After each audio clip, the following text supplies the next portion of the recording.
या किसी कंपनी का जो हेड है पैसा देता है कि ये पैसा ले जाओ, इससे बिजनेस करो, इससे व्यापार करो। बाद में वो हिसाब मांगता है, कितना खर्चा किया, कितनी आमदन हुई, क्या आपने हासिल किया, क्या खोया, क्या पाया। और हिसाब पहले से बना होता है, लोग हिसाब दे देते हैं, पर एक हिसाब हर किसी को देना पड़ेगा। आपको जो कीमती श्वास मिले हैं, भगवान ने आत्मा को शरीर में रहने के लिए जो श्वास दिए हैं,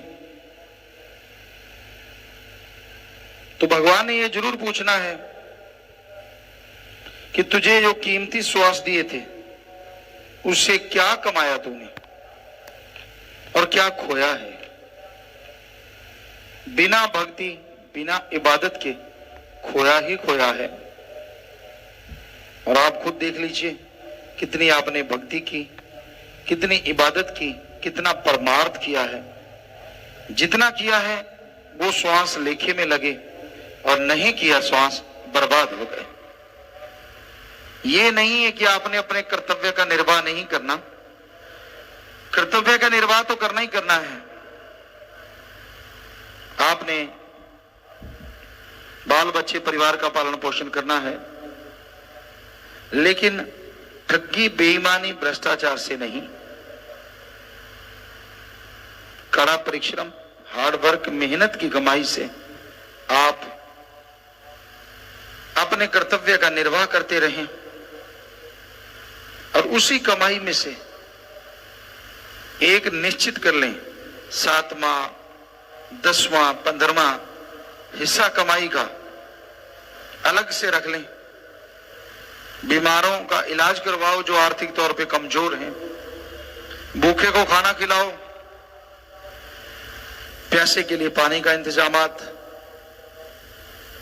कोई भी तकलीफ में तकलीफ दूर करने के लिए, और सबसे बड़ा परमार्थ, लोगों को हर तरह की बुराई से बचाने के लिए, गम, चिंता, टेंशन, दुख, दर्द, बीमारियों से बचाने के लिए, आवागमन से मोक्ष मुक्ति के लिए उनको अल्लाह वाहिगुरु राम के नाम से जोड़ना।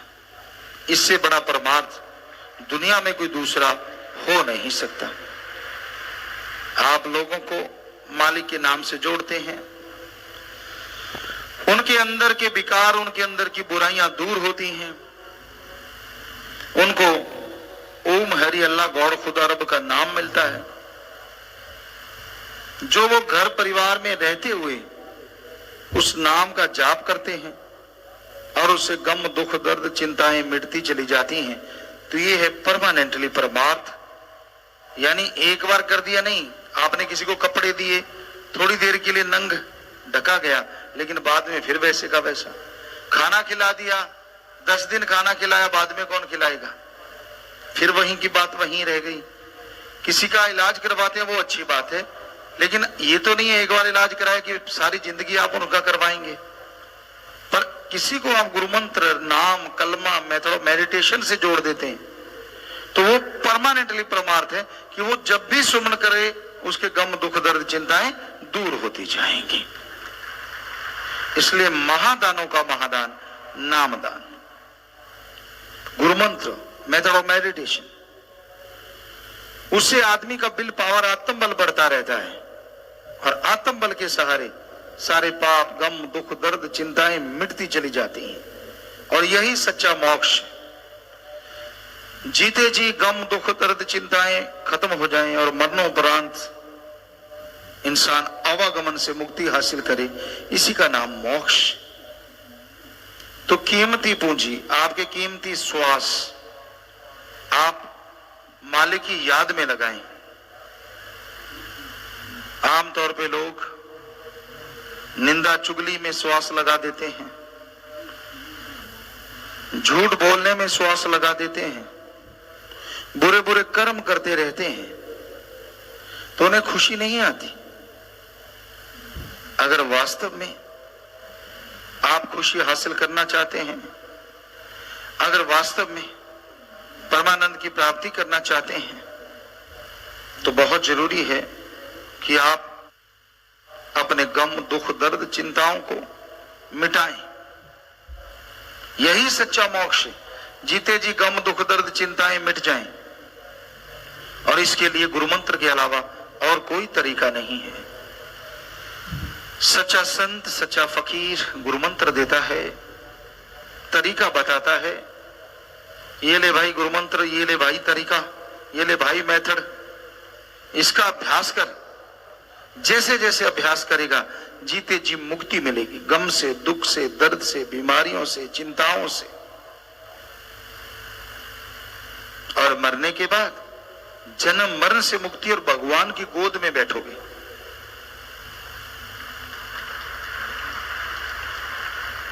वो परमानंद मिलेगा, वो लज्जत मिलेगी जो कहने सुनने से परे। क्या गारंटी है? आप सुमन कीजिए, जीते जी उस परमानंद की प्राप्ति कर सकते हैं। संत कभी किसी से कोई पैसा नहीं लेते। संतों का मकसद किसी को बद्दुआ दे के दुखी करना नहीं होता। संतों का मकसद किसी को लड़ाना नहीं होता। संत क्या होते हैं और क्या करते हैं? संत जहां भी होते हैं और सबकी मांगत खैर। संत जहां भी होते हैं सबकी मांगत खैर, सबों से हमारी दोस्ती, नहीं किसी से बैर। संत जहां भी होते हैं वो सबके लिए दुआ करते हैं। जरा सोचिए, कोई आपका बेटा है, आपसे तो प्यार करे और आपके बेटे के रास्ते में कांटे बिछाए, तो क्या आपको वो आदमी अच्छा लगेगा? कभी नहीं, हो ही नहीं सकता। उसी तरह अगर कोई भगवान से तो प्यार करे, अल्लाह वाहिगुरु राम से, और उसकी औलाद को बद्दुआ दे, उसके रास्ते में कांटे बिछाए, तो क्या भगवान को ऐसा आदमी अच्छा लगेगा? कभी नहीं। तो इसलिए संत जहां भी होते हैं वो सबकी खैर मांगते। क्यों? क्योंकि वो भगवान से प्यार करते हैं। इसलिए जितनी भी भगवान की औलाद है सबको वो मित्र समान, अपनी औलाद समान समझते हैं। कभी किसी का बुरा सोचते नहीं, करना तो दूर की बात। आदमी अपने बुरे कर्मों की वजह से अपना बुरा करवा लेता है। संत अगर वचन भी करते हैं तो लोगों को बुराई से बचाने के लिए, बुरे कर्म करने के बाद उसका फल भोगने से बचाने के लिए वो गुरुमंत्र बताते हैं कि आपसे बुरे कर्म हो गए और रोने की जरूरत नहीं है। सच्चा पश्चाताप है, पछतावा है। आप एक तो सुमरण करें और एक मालिक की औलाद का भला करें, सेवा करें। बस दो कार्य करें, आपके किए हुए पाप कर्म मालिक खत्म कर देंगे और फिर से आपके आंगन यानी आपके दिलो दिमाग में बहार छा जाएगी। घरों में मालिक आपको माला माल कर देंगे। तो अब मर्जी इंसान की है, वो वचन मानता है कि नहीं मानता, अमल करता है कि नहीं करता। दोस्ती, मित्रता अल्लाह वाहिगुरु राम से करो, जो पक्का साथी है। एक बार हाथ पकड़ा दिया वो नहीं छोड़ता। जितना मर्जी छुड़वाने के लिए आप जोर लगाओ, यहां तो क्या अगले जहान में भी वो साथी बना रहता है। बहुत सारे उदाहरण हैं, पर आपको एक उदाहरण जो चिट्ठी द्वारा किसी ने भेजा वो बताते हैं। एक इंसान सत्संगी था, नाम लिया हुआ था, बाद में लोगों के धक्के चढ़ गया, शराब पीने लगा। नशे करने लगा, बुरे कर्म करने लगा। एक दिन उनको शाम को, रात को सपना आया कि 2-3 दिन बाद 10:15 पे, या जो भी टाइम बताया, या 7:15 पे तेरी मौत हो जाएगी, हम तुझे लेने आएंगे। बेपरवाह सच्चे दाता ने दर्शन दिए।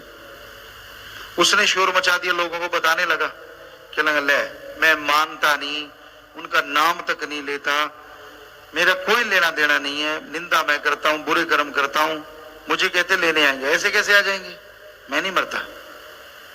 अब कोई भी आदमी मरना तो चाहता ही नहीं, दुखी हो जाए तो बात अलग है, वरना जिंदगी ही चाहिए हर किसी को। तो वो दिन आया, सबको बताने लगा, कहता आज मुझे देखते हैं कैसे मुझे ले जाएंगे। वो टाइम आया, रफा हाथ गया, हाथ धो के बोतल रखने लगा, या अभी बोतल हाथ में थी। सही 7:15 होने लगे, उसकी आंखें खुली की खुली रह गई। देखा जब नूरी स्वरूप तो नारा बोला और शरीर छोड़ के चला गया। यह साबित करता है कि सच्चा गुरु मुर्शिद कामिल यहां तो क्या, अगले जहान में भी हाथ नहीं छोड़ता। बस एक बार पकड़ा दो, पकड़ाना की देर है, फिर वो दोनों जहान में आपका जिम्मेदार बन जाता है। कर्म तो आपको करने पड़ेंगे, वो आपके आवागमन की मुक्ति का तो जिम्मेदार हो गया। जीते जी गम दुख दर्द चिंता बीमारियों से अगर मुक्ति चाहिए तो कर्म अच्छे करने ही होंगे, वचनों पे अमल करना होगा। अब संत कहते हैं नाम जप, कहता नहीं जपता। संत कहते हैं सेवा कर, खुद को सजाने संवारने की सेवा करता रहता है। संत कहते हैं भाई सबका भला कर, अपने भले के लिए लोगों को यूज करता रहता है। संत कहते हैं भाई कभी बुरा ना कर्म ना करो, लोगों के सामने बगला भगत और बुरे कर्म करता रहता है। तो बताओ कहां से भला होगा और कैसे जीते जी गम दुख दर्द चिंताओं से मुक्ति मिलेगी। तो गुरु विचारा क्या करे जा सीखण में चूक। टीचर लेक्चरर क्लास में पढ़ाते हैं, उसके सब्जेक्ट में पूरे स्कूल में बच्चे टॉप पे आते हैं, मेरिट होल्डर बनते हैं, first division second division pass हो जाते हैं, पर 2-4 फेल हो जाते हैं 100 में से। तो बच्चे कहते हैं ये टीचर बुरा है, टीचर ने सही नहीं पढ़ाया इसलिए हम फेल हो गए। अनपढ़ माँ बाप तो मान लेंगे, लेकिन समझदार पढ़े लिखे माँ बाप सोचेंगे हैं, रिजल्ट देखते हैं, अरे सारे बच्चों की इस सब्जेक्ट में मेरिट है, टॉप है, तू ही फेल क्यों है? तो साफ है कि उसने फॉलो नहीं किया। बच्चों ने टीचर की लेक्चरर की सुनी और वो टॉप पे आ गए, उसने नहीं सुनी तो वो फेल हो गए। तो ऐसे ही गुरु पीर फकीर साध संगत को बताते हैं, सब सुनने वाले होते हैं, सब लेक्चर सुनते हैं। ऐसे होते हैं जो सुनते ही फॉलो करते हैं, उनको होता है एक शब्द भी सुनने से ना रह जाए और मानने से ना रह जाए। सुन के जो मान लेते हैं उनके हाथों हाथ पाप कर्म कटते रहते हैं, परमानंद की प्राप्ति होनी शुरू हो जाती है। कुछ होते हैं थोड़ा मान लिया थोड़ा छोड़ दिया तो माल की भी फिर थोड़ी खुशियां दे देता और थोड़े भोगने पड़ते हैं कर्म। कुछ होते हैं कि बिल्कुल ही नहीं मानते, हाँ जी बहुत बढ़िया जी, देखने वाला कहते हैं यार ये तो भगत ताजा ताजा टपका है, कोई लाग लपेट नहीं है, वो करेगा ही ऐसे। हाँ जी जी, लोगों को चमत्कार सुनाने थोथा जना बाजेगा ना। नहीं तो रूहानियत में तो ये असूल है, जिसको ज्यादा खुशियां आती है मालिक की वो हजम करता जाता है, और ज्यों ज्यों हजम करता जाता है खुशियां बढ़ती चली जाती है। अंदर की रूहानी खुशियों की बात है। हाँ, अपने गुरु पीर फकीर को जो मर्जी बताओ, और दुनिया में जो चर्चा करते हैं वो मान बढ़ाई के भूखे होते हैं। सारे कहते वाह जी वाह जी वाह जी, और इतनी बाबा हो जाती है कि शाह जी नीचे आ जाती है, सारी खुशियां चली जाती है, मालिक का रहमो करम खत्म हो जाता है। मान बढ़ाई का भूखा गड़ गड़ के सुनाता रहता है। अब मालिक के बच्चों को सुनाओगे मालिक ने दर्शन दिए, ऐसा हुआ वैसा, वो थोड़ी कहेगा तू झूठ बोल रहा है, वो तो चुप रहेगा और आपके नंबर बनते जाएंगे। पर वो नंबर जब एकदम से खत्म हो गए ना, धरातल पे चला भी नहीं जाता। तो ऐसे लोगों को हमने देखा, मुझे पहले पता चलता है, मुझे ऐसे पता चल जाता है, एडवांस में चलता है। इतने झूठ, इतना पाखंड, दे गप पे गप, दे गप पे गप। मुझे तो पता चलता, तो ये क्यों नहीं पता चलता कि भाई हाँ मैं मालिक को मानूंगा ही नहीं आने वाले टाइम में। वो तो कभी किसी को चमत्कार नहीं दिखाया, वो तो कभी नहीं बताया कि हाँ भाई आने वाले टाइम में मैं तो भगवान को छोड़ दूंगा, मैं तो राम का नाम नहीं लूंगा, जिसे भगवान कहता हूं उसको उसकी निंदा करूंगा। ऐसा तो कभी चमत्कार में किसी को नहीं बताया। वो क्यों नहीं दर्शन हुए? तो ये सब बकवास, लोगों को पटाने के लिए, अपने आप को बड़ा साबित करने के लिए कि मैं बड़ा वो हूं जो मुझे पल पल मालिक दर्शन देते हैं। तो ऐसे लोगों से सावधान रहा करो, वो आपको उल्लू बना के अपना उल्लू सीधा करना चाहते हैं। सीधी सी बात है, जो भक्त होते हैं वो तो शांत स्वभाव, मालिक से प्रीत जुड़ी होती है। मालिक अपने गुरु पीर फकीर को तो चाहे भगवान मालिक की चमत्कार सुना दें, आम आदमी को वो तो बता देते हैं कि भाई भक्ति करने से ये फायदे हो गए, वो फायदे हो गए, तेरे भी होंगे, वो तो एक अलग बात है। पर रूहानी नजारे वो किसी को साझा नहीं करते, क्योंकि वो फिर कम हो जाते हैं, खत्म होने लगते हैं, बताने से मन अहंकारी हो जाता है। इसलिए गुरु पीर फकीर को बताओ, जब गुरु पीर फकीर कहता है। नजारे आते हैं सबको, खुशियां मिलती हैं सबको। तो ये घोर कलयुग का चाल चलन है जी, जो आपको बता रहे हैं। किसी भी क्षेत्र में कोई भी आदमी अपना उल्लू सीधा करने के लिए आपको यूज कर सकता है। आदमी पे जब आशिक हो जाता है, अल्लाह वाहिगुरु राम उससे बहुत दूर हो जाता है। हम ये नहीं कहते कि आदमी को आदमी पे आशिक नहीं होना चाहिए, एक हद तक, एक सीमा तक आशिकपन ठीक है, लेकिन हद से ज्यादा जब भगवान अपने गुरु पीर फकीर बात को नकार के आप आदमी पे ही डिपेंड हो जाते हैं, तो समझ लो आप बहुत दूर हो गए। किसी के जाल में उलझना जरूरी नहीं है। तो हम सबको यही गुजारिश करते हैं, अव्वल प्यार अल्लाह वाहिगुरु राम सतगुरु मौला के लिए बना के रखो, क्योंकि उससे जितना प्यार करते जाओगे उतनी ही खुशियों में बढ़ोतरी होती जाएगी। दुनियावी लोगों का क्या है, आप प्यार करते गए, जब तक उल्लू सीधा हो रहा है तो वाजी वाह, और जैसे आपने उनका काम नहीं किया तो दुत्कार देंगे। जब भी विचार नहीं मिले, तू कौन और मैं कौन, चाहे वो पति पत्नी हो या कोई यार दोस्त मित्र हो या माँ बाप, कोई भी। स्वार्थ गर्ज से बंधे हैं सारे रिश्ते। जब तक स्वार्थ है सारे रिश्ते हैं, और जैसे स्वार्थ खत्म हो गया तू कौन और मैं कौन, कोई किसी की बात नहीं पूछता। हमारे यहाँ अच्छी सभ्यता है, अच्छी संस्कृति है, पूरे वर्ल्ड में, पूरी दुनिया में सबसे अव्वल। कैसे? माँ बाप पहले बच्चों का पालन पोषण करते हैं पूरी तरह, पूरा गाइड करते हैं, अपने साथ रखते हैं, विवाह शादी करवाते हैं, पूरे जिम्मेवारियां उठाते हैं। और जब माँ बाप बुजुर्ग हो जाते हैं, बच्चे फिर माँ बाप का ख्याल रखते हैं। यानी जब बुजुर्ग आदमी हो जाता है वो बच्चा हो जाता है छोटा, और जो उसके बच्चे होते हैं फिर वो माँ बाप की उनको भूमिका निभानी चाहिए, जो कि हमारी संस्कृति है। यानी उनको बुढ़ापे में कोई कमी नहीं आने देती, बिल्कुल जैसे बच्चों की तरह पालते हैं ऐसे माँ बाप को पालना पड़ता है। वो ऋण उतर जाता है माँ बाप का, खुशी मिलती है, सच्ची खुशी, सच्चा आनंद मिलता है। तो ये होता है। लेकिन आज कलयुग में बदलाव आ रहे हैं, लोग अपने माँ बाप को घरों से निकाल देते हैं। किसी सज्जन ने पूछा, गुरु जी आवारा पशु हैं, इनके बारे में आपका क्या संदेश? हमने कहा जब हम गांव में रहा करते थे राजस्थान में, गाय भैंस होती थी, वो दूध देती थी, उनको रखते थे, और जब दूध नहीं देती थी तो भी रखते थे, हरा चारा उनको डालते रहते थे। ये कहावत थी कि जिस खूंटे पे गऊ या भैंस दूध देती है उसी खूंटे पे वो मरे, यानी बाहर ना जाए। ये असूल था। और वहां से मरते थे पशु, भैंसें मरती, गऊ मरती, वहां से ट्रैक्टर के पीछे बांध के वहां छोड़ के आते, जिसे हड्डा रोड़ी या यहाँ पे पशु मुर्दार फेंके जाते थे, ऐसा होता था। लेकिन आजकल लोग जब तक दूध देती है गऊ भैंस और रखते हैं, बाद में डंडा मार के निकाल देते हैं। क्या है गुरु जी ये तो गलत है? मैंने कहा है तो गलत। आजकल तो माँ बाप को भी तब तक रखते हैं जब तक दूध देते हैं, मतलब पैसा देते हैं। दूध आज का पैसा है।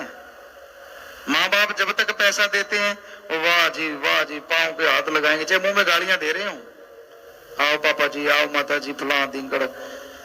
जैसे रिटायरमेंट हो गई और कुछ भी नहीं, कि पैसा तो है ही नहीं, सारी जमीन भी नाम करवा ली, फिर बस पशुओं वाला मारा डंडा वृद्ध आश्रम में चला गया। कई हमारा बेचारे घूमने के लिए मजबूर हो जाते हैं, घर से निकाल देते। लानत ऐसी औलाद पे, लानत उनके खून पे। क्यों ऐसा करते हो आप? ठीक है, माँ बाप अगर रूहानियत के रास्ते में रोड़ा बनते हैं तो भी उनका सत्कार करना आपका फर्ज है। आप अलग हो जाते हैं कोई बात नहीं, ये समाज का चाल चलन है, विचार नहीं मिलते, लड़ो ना, राड़ से बाढ़ अच्छी, लेकिन उनका सत्कार तो करते रहो, इज्जत तो करते रहो। अरे अपने मुंह से अपने माँ बाप को गलत बोलते हो, आप खून किसका हो बताओ? आपके अंदर भी तो उसी माँ बाप का खून है। तो इसलिए बुरा उनको कहने से आप पहले बुरे हो जाते हैं, इसलिए बुरा ना कहो। अगर आप उनको सुधार सकते हैं, हमें बड़ा मान है। हमने स्कूल में देखा लड़के और लड़कियां अपने माँ बाप को राम नाम से जोड़ते हैं। बेमिसाल बात है, बेमिसाल। यही तो कलयुग है। ये देखा जाता है कि माँ बाप बच्चों को सुधारते हैं, और आज उल्टा हुआ पूरा है। कलयुग में बच्चे माँ बाप को सुधार रहे हैं। बहुत उदाहरण है कि बच्चों ने माँ बाप को जोड़ा और आज वो माँ बाप परमार्थ में टॉप पे हैं, भले कर्मों में बहुत आगे हैं। तो अन्यास उन बच्चों के लिए दुआ के लिए हाथ उठ जाता है कि भाई आपने अपने माँ बाप का ऋण तो उतार दिया जब उन्हें राम नाम से जोड़ दिया, उसी टाइम ही उतर गया। कोई छोटी मोटी बात नहीं। तो इस घोर कलयुग में यही एक अच्छी बात है कि यहाँ पढ़ने वाले बच्चे बच्चियां माँ बाप को राम नाम से जोड़ते हैं। अन्यथा आज क्या माँ बाप और क्या औलाद बेड़ा ही गर्क हो रहा है, बुरे कर्म में लगे हुए हैं। कई तो बाप बेटा शेयर करते हैं बुराई, हरामखोरी इकट्ठे करेंगे, शराबखोरी इकट्ठे करेंगे, मांसाहार इकट्ठा करेंगे, हर काम इकट्ठा करते हैं। जब जवान हो गया कहता तेरे से क्या पर्दा, चरण दे इकट्ठा। सबको जानते हैं, सब मालिक बताता रहता है। तो बड़ा दर्द सा होता है कि यार बड़ा गैप होता है माँ और बाप में बच्चे का, लेकिन ये क्या हो रहा है? तो इसी का नाम घोर कलयुग है। रिश्ते नाते समाप्त होते जा रहे हैं। तो जब ये सारे कर्म करके आप दुखी होते हो, परेशान होते हो, गमगीन होते हो, फिर दोष देते हो भगवान को, गुरु को, माँ को, बाप को, दोस्त को, मित्र को, जबकि कोई अपने आप को दोष तो देता ही नहीं।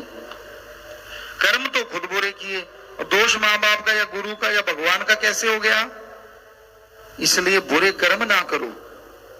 वो मालिक आपसे पूछेगा कि कीमती पूंजी कहां लगाई है, तो क्या जवाब दोगे आप? क्या देना था? नरक दोजक में सड़ना पड़ेगा। जैसे कर्म किए होंगे वैसा फल यहां भी भोगना है और आगे भी। जैसा बीज बोओगे वैसा काटोगे। कांटे बोए हैं तो उस पे फल नहीं लगेगा, कांटे ही उगेंगे। बबुल का पेड़ पंजाबी च कहते किक्कर, बबुल का पेड़ बोओगे उस पे आम नहीं लगेंगे, बड़े बड़े कांटे सूले लगेंगी।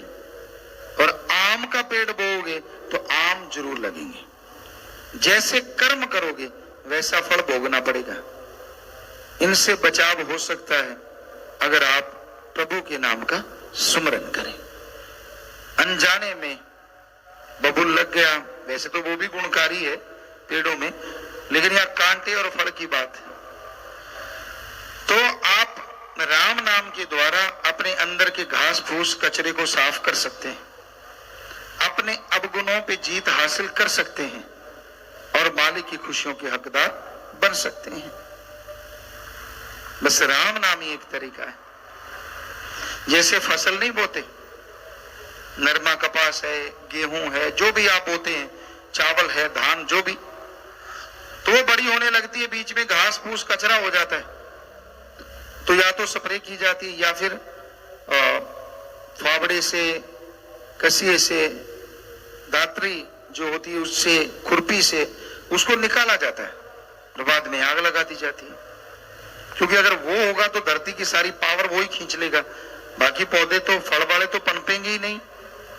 उसी तरह राम नाम का बीज तो आपके अंदर लग गया, पर घास फूस, काम वासना, क्रोध, लोभ, मोह, अहंकार, मन, माया, ये 7 का चक्रव्यूह है। इतने प्रकार का घास, जैसे खब्बड़ होता है, आप मशहूर है, एक मोटा घास, गांठ वाला घास जो बढ़ता ही चला जाता है, बढ़ता ही चला जाता है और वो जाल बुन लेता है और फसल को बिल्कुल ही नहीं होने देता। ऐसी ये 7 हैं, ये आपके अंदर आत्म बल को तो उठने नहीं देती, खुशियां तो आने नहीं देती। राम नाम से इनको उखाड़ फेंको, राम नाम का बीज तो डाल लिया, उसका सुमन करोगे तो ये सारा घास फूस 7 उखड़ते चले जाएंगे और मालिक के नूरी स्वरूप के आप काबिल बनते चले जाएंगे। 84 भोग जब जन्म मिला तुझे, श्वासों का धन भी दे दिया, सच्चे सौदे में लगाना साथ ये भी कह दिया, सच को छोड़ झूठे सौदे में पूंजी लगाई हिसाब दो। 84 लाख शरीर,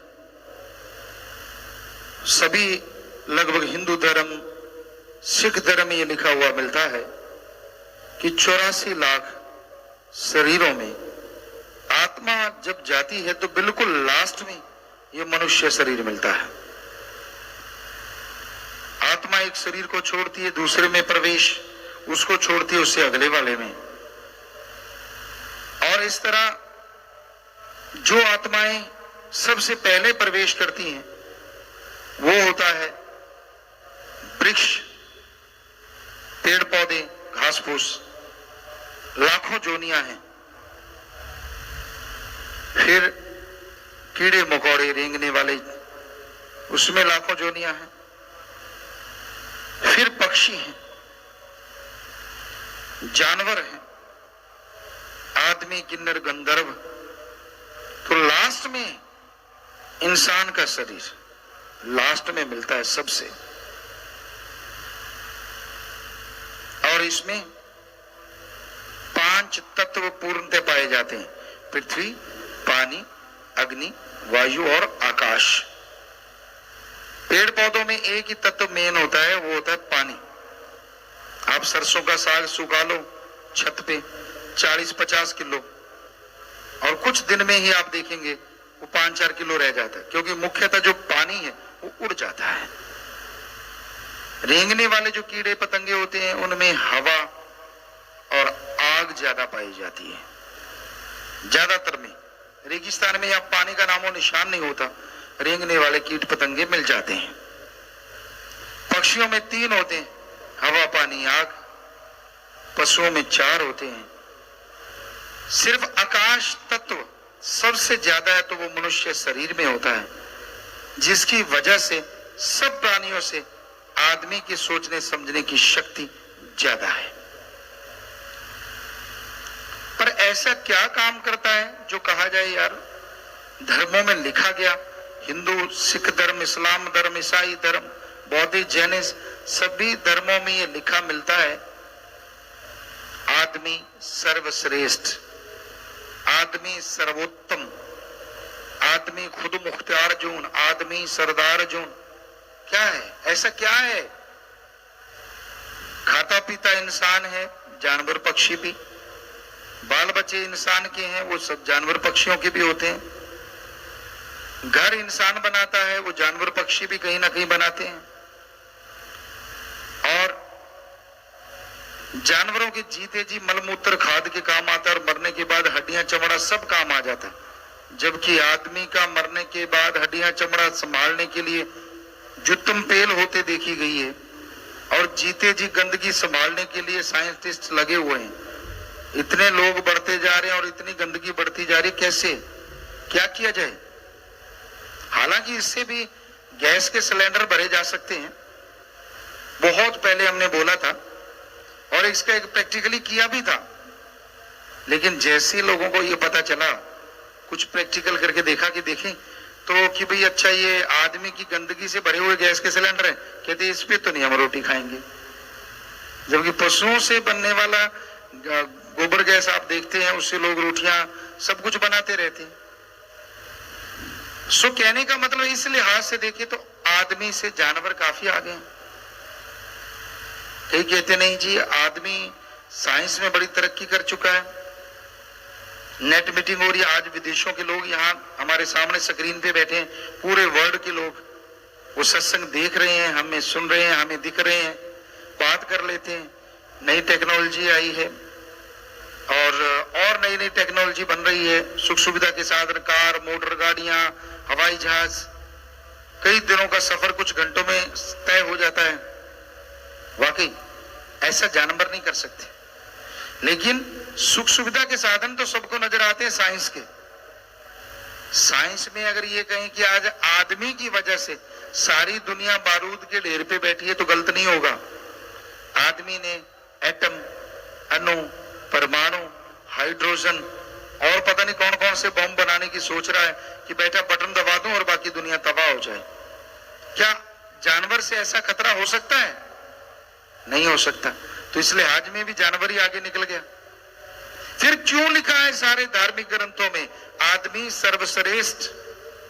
एक ही कारण है, आदमी जीते जी सुप्रीम पावर ओम हरि अल्लाह गॉड खुदा रब वाहिगुरु को देख सकता है और अपने जीते जी गम दुख दर्द चिंता परेशानियां मिटा सकता है। और ऐसी लज्जत, अगर कहें शराब किसी को अच्छी लगती है, मांस किसी को अच्छा लगता है, इन सब से अरबों खरबों गुना ज्यादा नशा देने वाली लज्जत जो परमानेंट रहती है, वो अमृत, वो आबो हयात, वो लज्जत इंसान ले सकता है, जबकि पशु चाहते हुए भी ऐसा नहीं कर सकते। और अगर आप इंसानों वाला काम नहीं करते तो फिर आप क्या हैं? हर धर्म में लिखा है। सिख धर्म में गुरु साहबानों ने बड़ा जबरदस्त लिखा है कि वाहिगुरु राम के नाम के बिना बोलना, काग की तरह, जैसे कौवा कां कां करता रहता है वैसे बोलना है, गधे की तरह बोझा ढोना है। आप जो भी काम कर रहे हैं, गुरबानी में, पवित्र गुरबानी में लिखा है कि आप गधे की तरह बोझ ढो रहे हैं और सांप की तरह विष घोल रहे हैं। आप जो भी सोचते हैं मालिक के नाम के बिना, बेड़ा ही गर्क करते हैं खुद का दूसरों का, उसको ऐसे कर दें, साले को बच्चू बना दें, ज्यादा आगे बढ़ रहा है, ज्यादा हेकड़ी झाड़ता है, ऐसे करेंगे वैसे करेंगे, जहर घोलना नहीं तो और क्या है। सांप भी बेचारा घबरा जाता है, इतना जहर तो मेरे में नहीं जितना आज के आदमी में है। किसी जमाने में गिरगिट हुआ करती थी, राजस्थान में तो अब भी है, हमने देखा अपनी आंखों से, वो भी बेचारी आदमी से डर के मारे भाज गई।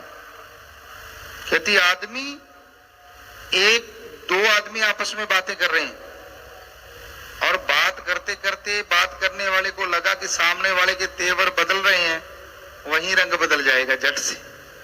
इतनी जल्दी तो गिरगिट नहीं रंग बदलती, बेचारी वो चलेगी। कहती मेरी क्या जरूरत है, ये बड़ा बड़ा है, दो टांगों वाला गिरगिट है, गिरगिट का भी बाप है।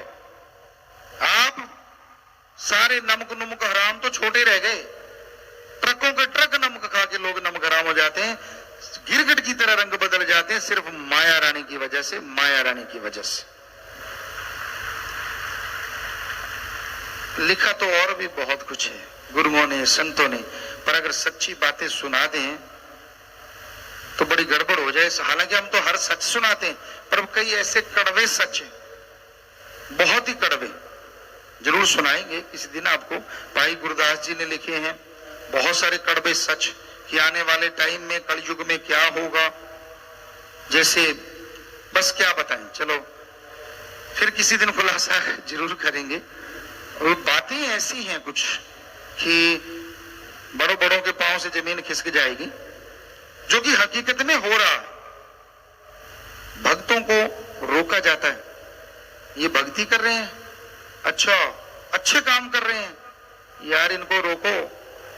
सारी एजेंसियों की मीटिंग होती है, बड़े बड़े ऑफिसरों की मीटिंग होती है, वो ऑफिसर भी, क्योंकि उन्होंने तो माया रानी के गुण गाने हैं, जो पैसा देगा, जिसकी खाएं बाजरी अरे उसकी भरे हाजरी, बागड़ी में कहते हैं, वो यहां से दौलत मिलती है उसी को कहेंगे ना। कहते हाँ भाई ये राम नाम बड़े, अगर यूं ही बढ़ते गए यूं ही बढ़ते गए तो आपकी चारपाई छीन के ले जाएंगे, दूसरे शब्दों में कुर्सी। तो वो तरह तरह के फिर तरीके बताते हैं कि इनको कैसे गिराओगे, कैसे रोकोगे।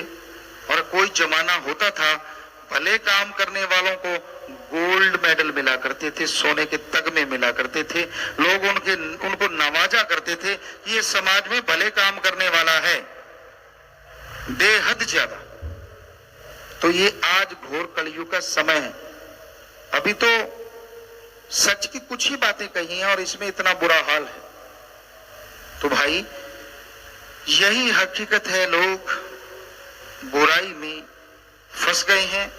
आवागमन से मुक्ति, जीते जी गम दुख दर्द चिंताओं से मुक्ति, ये तो याद ही नहीं है, ये तो ख्याल में ही नहीं है कि ऐसा करना है जो मालिक के नाम के बिना है। क्या क्या पदवियां दी हैं गुरुओं ने। जब आदमी मानता नहीं तो गुरु पीर फकीर भी थोड़ा ऐसे शब्दों का इस्तेमाल करते हैं कि वो बोलता रहता है तो जैसे काग बोलता है, कौवा बोलता है, उस तरह से। वो जो खाता है जैसे सुअर गंदगी खाता, उस तरह से। और सांप की तरह विष खोलता है, गधे की तरह काम धंधे में सारा दिन लगा रहता है। अब गधे को कौन चारा डालता है? कूड़े करकट के ढेर पे छोड़ देते हैं आमतौर पे। सारा दिन काम लिया, छोड़ दिया, उसके लिए दाना चारा कौन डालता है? कोई कोई, क्या कहना है अदरवाइज। तो उसी तरह गुरु कह रहे हैं कि जो गुरुमंत्रहीन से जो प्राणी त्रिगंत जन्म भ्रष्ट है, कि उन पे लानत है, लानत है, लानत है, लानत है। सो कमी तो छोड़ी नहीं, पर चक्कर ये लोग कहते सुनते भी हैं फिर भी वैसे जा रहे हैं। देखो ढीठपना, कोई असर नहीं है। आप ठेका देख लो शराब का, किसी भी नशे का, सबकी लाइनें लगी होती हैं। क्या कौन से धर्म वाला नहीं होता वहां? और हमें कोई बताए किस धर्म में अलाउड है कि नशा किया करो? कोई धर्म में, हिंदू मुस्लिम सिख ईसाई, कोई सज्जन हमें बाणी की तुक ला के दो, पवित्र दोहा दो जिसमें लिखा हो कि शराब पी लो, नशे कर लो, कोई हर्ज नहीं। लिखा है कहीं? फिर आपको शर्म नहीं आती जब धर्म का रूप धारण करते हो? मैं फला हूं, सरनेम मैं फला हूं, लोगों को दिखाना मैं फला हूं, और दूसरी तरफ धर्म के परकच्चे उड़ा रहे हो। लानत। और क्या कहें, आज दिखावा बढ़ रहा है, धर्म का दिखावा ज्यादा है और धर्म को मानने वाले बहुत कम लोग हैं। तो भाई माने के बिना बात नहीं बनेगी। कबीर सोया क्या करे जागरण की कर चौंक, ये दम हीरा लाल है गिन गिन गुर को सौंप। कहता हूं कह जात हूं, कहूं बजावत ढोल, स्वसा बिरथा जात है तीन लोक का मोल। ये कबीर जी की वाणी है कि भाई कबीरा सोया क्या करे। कबीर अपने आप को नहीं कह रहे, सारी दुनिया को कह रहे हैं, खुद को बीच में लेके। कबीरा सोया क्या करे जागरण की कर चौंक, जागने की हिम्मत कर, उठ जा। आदमी कहता है मैं तो जागता हूं, रात को ही सोता हूं। नहीं, आप भगवान की तरफ से दिन को भी सोते हो, रात को भी सोते हो। भगवान की तरफ नहीं आप जागते। हाँ, माया के लिए, बाल बच्चों के लिए, काम वासना क्रोध लोभ मोह अहंकार मन माया के लिए आप जागते हो, पर भगवान के लिए तो दिन रात सोए हुए हो। जागरण की कर चौंप, हिम्मत कर, ये दम हीरा लाल है। हीरे लाल ज्वारा से भी बेशकीमती है श्वास। गिन गिन गुरु को सौंप। गुरु क्या कहता है कि मेरी सेवा कर? नहीं, वो कहता है एक तो ओम हरि अल्लाह गॉड का नाम जप, दूसरा उसकी बनाई सृष्टि की सेवा कर, तीसरा कर्तव्य का निर्वाह कर, लेकिन ईमानदारी से, ठगी बेईमानी भ्रष्टाचार से नहीं, कड़ा परिश्रम, हक हलाल, दसा नौआंधी किर्त कमाई करके आप अपने कर्तव्य का निर्वाह करो। और आज तो हक हलाल दसा नौआंधी किर्त कमाई ये है कि किसको जाल में फंसाएं, ब्लैकमेलिंग करो, देखो कौन जाल में फंस सकता है, ठगी मारो, बेईमानी करो, तरह तरह की बातें हो रही हैं समाज में। तो इस घोर कलयुग में ऐसा दौर चल रहा है, ऐसा समय चल रहा है कि यहाँ अच्छाई नेकी भले काम करने वालों को कोई वाह नहीं, और बुरे बुराइयां करने वाले आज टॉप पे नजर आते हैं। तो भाई यही कलयुग है। और कीमती श्वास, कहता हूं कह जाता हूं, कहता हूं कह रहा हूं, कहता था कह जाता हूं, जाते समय कबीर जी कहते, डंके की चोट पे कह के जाऊंगा, कहता हूं कह जात हूं, कहूं बजावत ढोल, श्वासा बिरथा जात है, तीन लोक का मोल। एक श्वास में तन और आत्मा अगर शिथिर कर लो तो आप मालिक के नूरी स्वरूप के दर्शन कर सकते हो। लाखों कर रहे हैं, आप भी कर सकते हो, सिर्फ एक श्वास से, यानी त्रिलोकी से पार ले जाएगा। इतना बेशकीमती श्वास है और बिना मालिक की भक्ति के आप इसे बर्बाद कर रहे हैं, तबाह कर रहे हैं। माया पीछे उम्र गुजारी, अपना काम है बुला दिया, दुर्लभ जन्म मिला जो तुझको काल बगार में गवा दिया, सब जूनों से उत्तम जूनी गवाई हिसाब दो। इस बारे में लिखा है।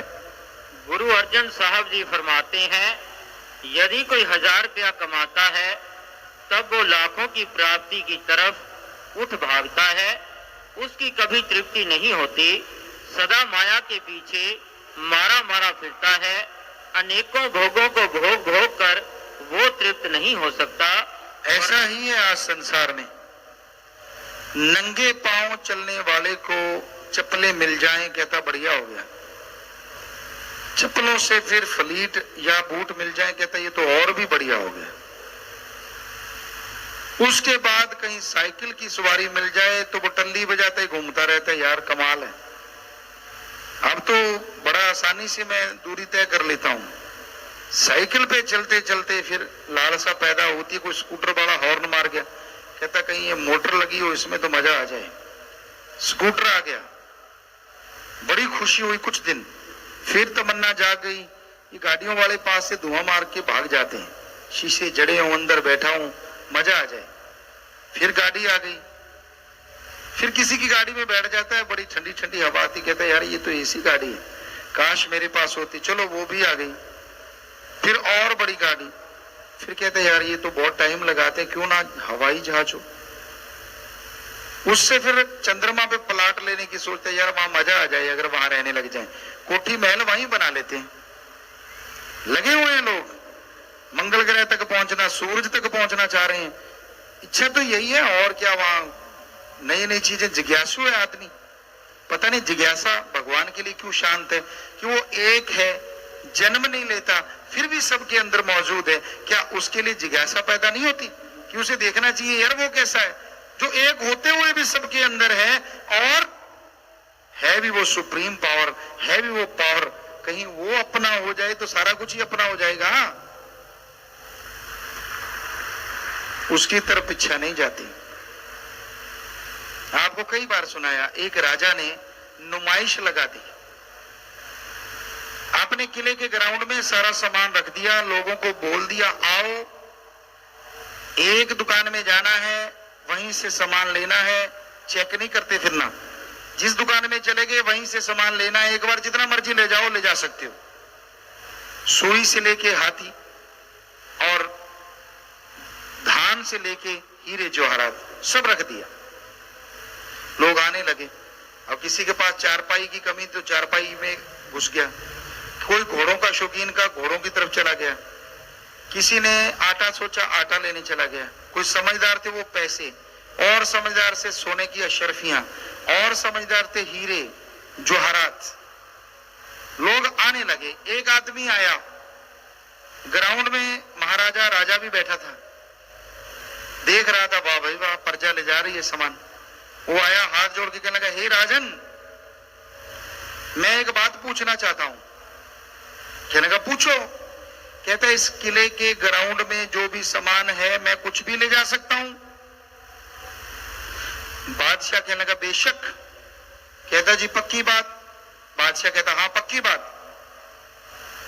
उसने राजा का हाथ पकड़ लिया। राजा कहता ओए ये क्या कर रहा है? कहता जी मैंने तो आपको लेना है। राजा ने देखा ओए मैं तो खुद ग्राउंड में बैठा हूं और अभी बोल के हटा हूं कि ग्राउंड में जो कुछ भी आप ले सकते हो। कहता ठीक है भाई मैं तेरा हो गया। वो आदमी मुस्कुराया। कहता फिर बादशाह तू मेरा हो गया तो ये लूट क्यों मचा रखी, ये भी बंद कर, ये भी तो सारा मेरा ही हो गया, तेरा क्या है? तो आदमी को समझ नहीं आती, अगर भगवान ही आपका हो जाए तो बाकी सारा सामान किसने बनाया है? भगवान ने। तो वो तो अपने आप ही आपका हो जाएगा। ना ठगी मारनी पड़े, ना गुंडागर्दी करनी पड़े, ना योजनाएं बनानी पड़े, ना भ्रष्टाचार करना पड़े। क्यों नहीं उसको अपना बना लेते? यही तो धर्मों में पुकार पुकार के लिखा है कि उसे अपना बनाओ जो सारी त्रिलोकियां दोनों जहान का मालिक है, सब कुछ आपका हो जाएगा। पर कहते जी पता नहीं वो कब अपना बनेगा, कहीं उम्र ही ना बीत जाए, इसलिए कहते ठगी चोरी मारते हैं। नहीं नहीं, इतनी उम्र नहीं बीतेगी कलयुग में, बड़ी जल्दी वो आपका हो जाएगा। पर अगर आप उसके बनोगे, पहले उसका बनना पड़ता है, फिर वो आपका होता है, और फिर किसी चीज की अंदर बाहर कमी वो नहीं छोड़ता।